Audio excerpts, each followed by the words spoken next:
پہاڑی زبان میں اپڈیٹ سنیے۔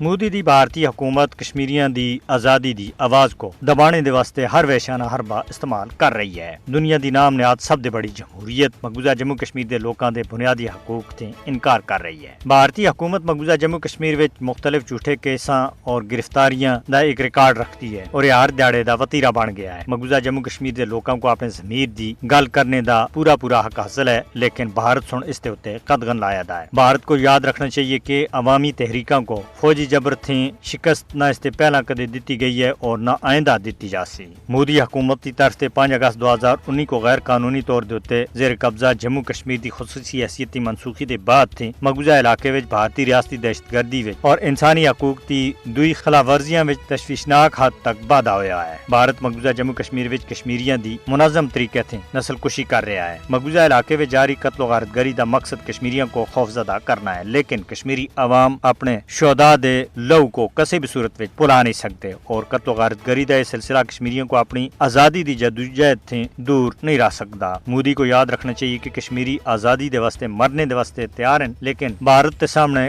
گردن جھکانے دے واسطے تیار نہیں ہیں۔ بھارت کو یہ گل بھی یاد رکھنی چاہیے کہ وہ اپنی فوجی طاقت تے بلبوتے دے تے کشمیریاں دے لڑنے والے جذبے کو ختم کرنے وچ مکمل طور دے ناکام ہو چکیا ہے۔ بھارت کشمیریاں دی مخالفتی آواز کو دبا کے آزادی دے جذبے کو کشمیریاں دے دلاں وچوں کسی بھی صورت وچ کڈ نہیں سکدا۔ مقبوضہ جموں کشمیر دے لوگ اپنے حق خود ارادیت کا مطالبہ کر رہے ہیں، جس طرح کے اقوام متحدہ دی قرارداداں دے ذریعے اس کو لازم قرار دیا گیا ہے۔ عالمی برادری کو بھارت تے دباؤ پانا چاہیے کہ وہ کشمیریوں کو انہاں دا حق واگزار کرے۔